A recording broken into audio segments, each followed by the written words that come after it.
karon no. Hisgot-hisgotan ang atong topiko about aning pagtago at Jen sa usa ka sekreto sa atong mga anak sa Paskong kinahanglan ba nga itago nato sa ila o atong isulti sa ilang kamatuoran no nga pinaagi sa aron walay kaning mga unsa pa yung atong feeling of guilt or feeling of unsa Nakahadlok. yes fear nga mahibaw-an so siguro sa imong hunahuna karon Ate Jean kung unsay angay nilang buhaton ipadayon ba nila ang pagtago or ila bang sultihan ang ilang mga anak nganong nagpalayo sila sa ilang mga kaparintihan. So, yes, Ate Will, no? Gana siya nga question para sa ako actually, no? About sa inga na ano, connection. Di magyud na to mailimod no nga matag-usa na agad tayo mga kagikan na be it good, be it bad, or unsa pa din hang mga ingon pa ikasaway. So, lain-lain po to og preferences about sa atong identity or sa atong pagkakita nga naipundar nato sa pagkakaron. So, siguro, depende na sa mga tao kung ingon pa, mas pilion nila nga kalimtan ang kagahapon, labi na og medyo mapait, mapait, or medyo ingon pa, dili ika pasigarbo lagi pod. Pero, maunay, angay pod na to nga masayran nga, ingon pa, wala daw sikreto nga dili dili mabulgar. Ambot pod ka og tinuod ba Ate Willie pero based sa akong mga experiences mo agree gyud ko sa nga no. Naalang gyud sa imong pagdala or sa imong mamahimong preparation unsaon nimo paghandle if ever moabot ang time nga mulugwa og mulugwa gyud ang ingon pa mga tinaguan. So para sa ako sa kahimtang sa atong letter sander karon unang-una, aware ka sa kaagi sa imong nga gipili nga mahalon, aware ka sa struggles pod niya ug ikaw mismo sa imong kaugalingon na kay struggle unsaon pagdawat sa imong pamilya sa ang imong ang imong gipili nga mahalon. So kabalo ka kung unsay posible nga mamahimong epekto ana pag-abot sa umaabot. But then gi-person nimo or gipaganing kamutan nimo nga mahawas mo sa ing-adto nga sitwasyon no. Siguro pod usa sa mga best options kadto nga time is kanang pagpalayo lagi paglangyaw kay di ba medyo kung toxic na gyud sa palibot sa kana nga lugar. So ang walay lain gyud nga choice or option siguro is mo palayo para makabalik ka sa imong focus unsaon pagplano or unsaon pagpadayon sa kinabuhi without effects from the surroundings, mga negative nga vibes or mga istorya-istorya kay dili pud gyud tuod lalim or dili sayon nga magplano ka samtang na ay mga distraction sa palibot. Kay bisan og saon siguro nimo ka maayo mag-strategize or magplano if na ay mga distraction di pud nato mailimod nga mabother gyud ta. Naagi mga times nga inga na medyo maapektahan ta bisan pa og naatay mga goals. So mao to ang pinaka para sa kuan nakita nimo nga best nga solution during that time. Og tinuod na itago or ingon pa nakalimtan ninyo sa pipila ka tuig apan sa pagkakaron nga nagkaedad di man pud gyud na nimo Ate Will ingon pa malikayan or matangtang sa huna-huna sa mga bata ang maghanap og mga kagikan kay sa eskwelahan radaan naagyod tay giingon pa nga family tree di ba mga yes, mga project or or unsa na yung mga activities sa mga bata so siguro sa gagmay pa sila na sila yung mga imaginations or unsa na diha nga mga impluwensya pero magkadugay labi na og magkabutan moabot gyud sa punto nga mangutan na gyud sila be it tinuyuan or kanang normal ra nga pangutan na nga tuod mapang akong mga kuan ba akong mga classmate or mga amigo mga friends na sila mga auntie, mga for example nga may comparison man god hindi mo malikayan may comparison. So posible nga gituyo gyud og pangutana, naapoy pangutana nga out of nowhere lang. Murag naato siyang huna-huna dati unya nakalimtan unya sa pagkakaron ni pop up og balik. So Yes. ay mga ingana nga pangutana. Na-revive Ate Jen. So pagkakaroon imong na experience nga murag na hot seat mo pinakalitungod kay bisan palagi og naglikay ka tinuod nga gamay gyud ang kalibutan na para sa mga tao nga ingon pa na ay gi pugos or unsay tawag unsay pinaka-eksakto nga term ani Gitago. gitago nga kagahapon tinuod nga ingon pa ananing kamot mo nga makabawi or mausab ang pananaw sa inyo sa tao pero kamo mismo sa inyong kaugalingon sayod mo kung unsay pinakarason nga nung gihawa ninyo inyong mga kaugalingon sa ing-adto nga sitwasyon o syempre nga nung ingon pa unsay reason na ning palayo mo. So, sakit man, pero kamo sa inyong kagalingon, sayod mo nga, dili tuod siya, ingon pa, kapasi-pasigarbo. So, pwede maulaw or pwede na hadlok mo nga mausab ang pagrespeto, ang gihatag nga respeto sa inyong mga anak sa inyo ha. Pero, para sa ako, isip anak, maybe na ay mga reaction nga medyo harsh or dako nga mga makahatag sa ila og lain nga feeling pero mas maayo gyud nga maggikan mismo sa inyo ang mga kamatuoran before palain nga tao ang makahatag sa ila or maka-open sa ila sa ingana kay nangano mas maayo man good para sa ako nga akong kaugalingon nga point of view mas maayo manggod kung gikan mismo sa ginikanan kay if na ay mga questions na ay mga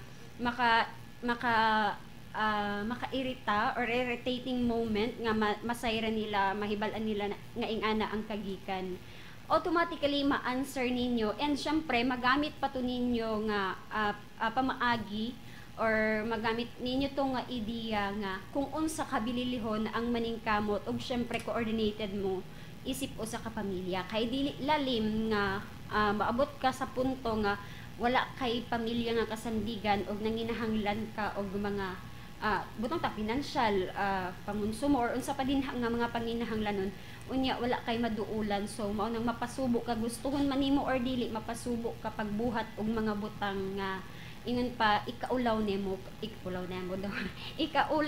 pero napugos gyud ka kay kinahanglan nimo nga mabuhi so pinaagi lang siguro sa maayo nga pagpasabot or pag-share sa ilaha or pagpahibalo sa ilaha kung ngano og asa nagsugod ang istorya and then kanang feeling nga guilty or mga kahadlok nga para magud sa ako Ate Will ang iyang gikahadlokan karon is magka-connecta iyang anak dito sa iyang mga kalumunan pa yes. na mahibalan mahibalan ang hindi mo history malikayan nga naagyod maminusan ang respeto sa inyo ha or di ba ka ma-judge mo sa inyong mga anak so mas maayo nga gikan sa inyo personally ang idea ang knowledge about sa inyong kagahapon kay pwede gyud pa ninyo nga ingon pa mabawi or di ba ka mapasabot sa ilaha kung unsa ang sakto nga mga rason ug syempre ang inyong mga pagpaningkamot nga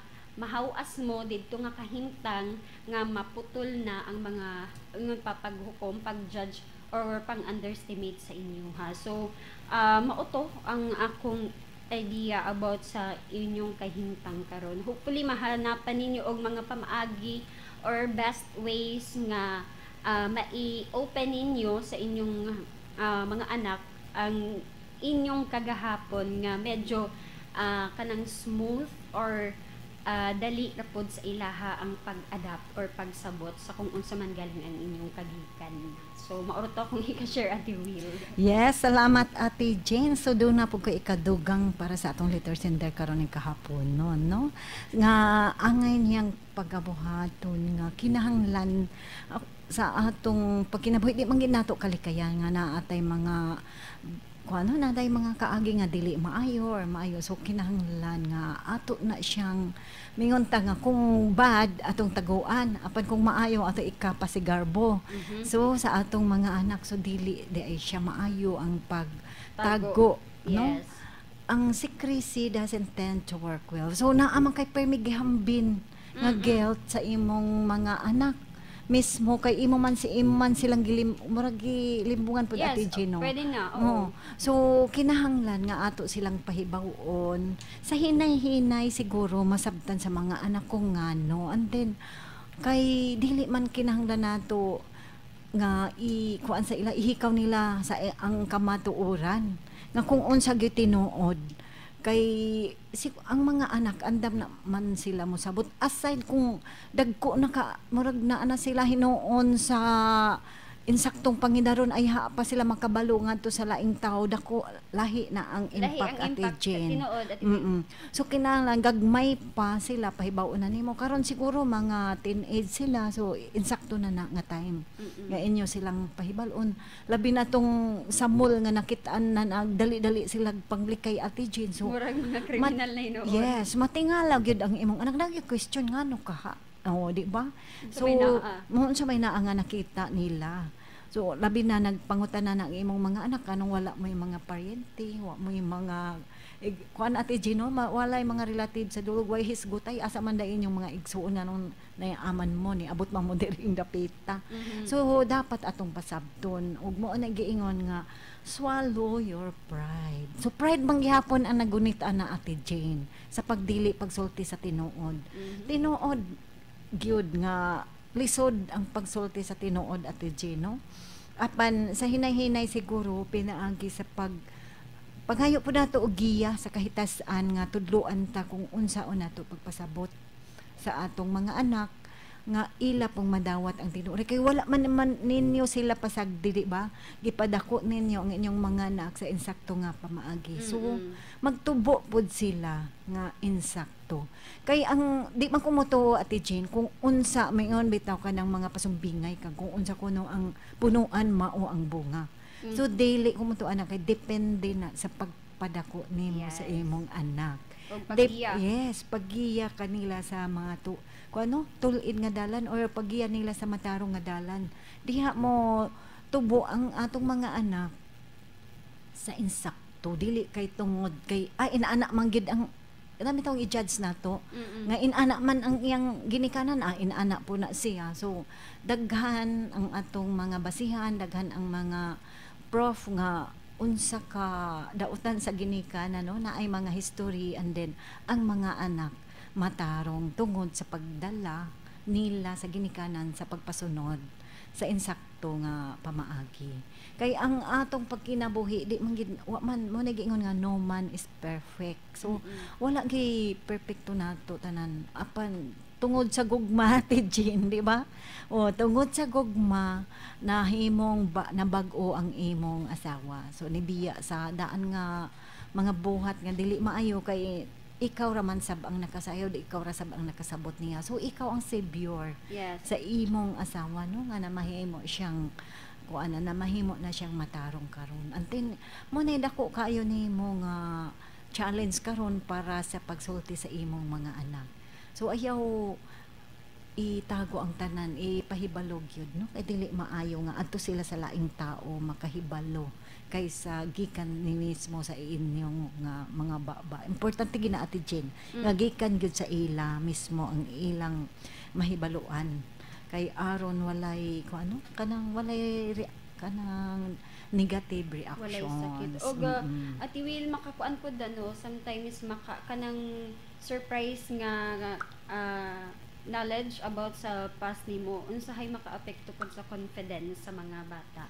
Yes, pero karon siguro Ate Jean mga teenage na iyang mga anak makasaandam na sila makasabot. Oo, makaandam na. And then medyo layo pod sila sa ilang mga kaparintehan.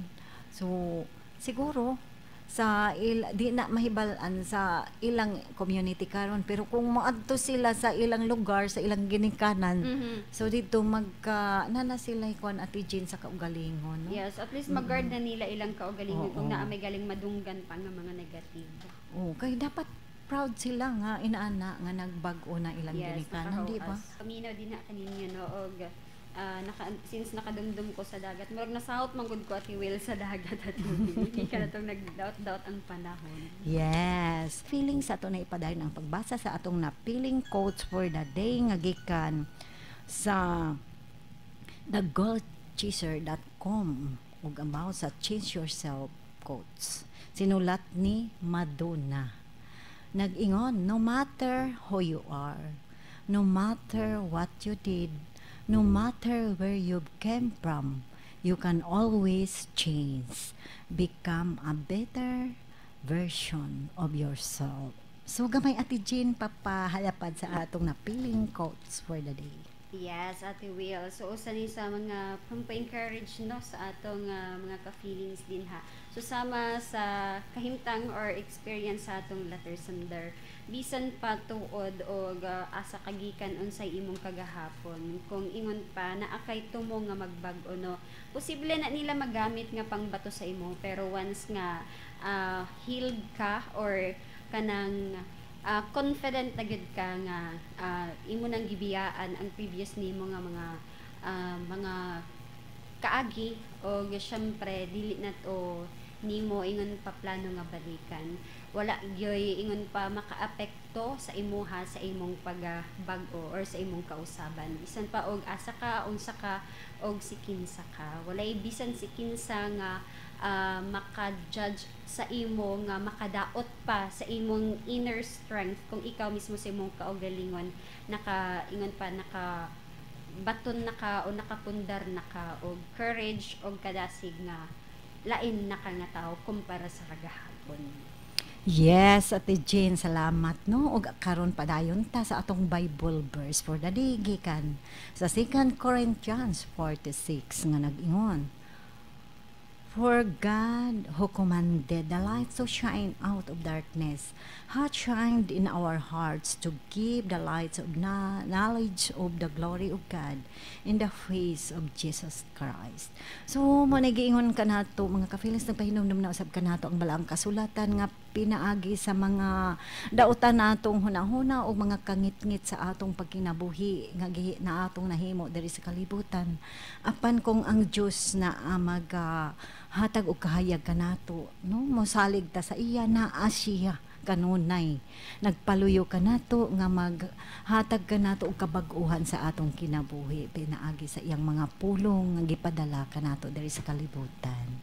So mga ka-feelings ug wala naman tay igong oras sa atong pagpadayon sa panag-uban-uban karon ning kahaponon hangtod na lang sa musod nga mga adlaw ug uban sa atong kaati sa kahanginan. Kini si Ate Jean. O kini si Ate Will ug uban sa inyong control nga si Engineer Primo Canton Flores. Salamat sa inyong pagpaminaw ug dalay kon ang Dios.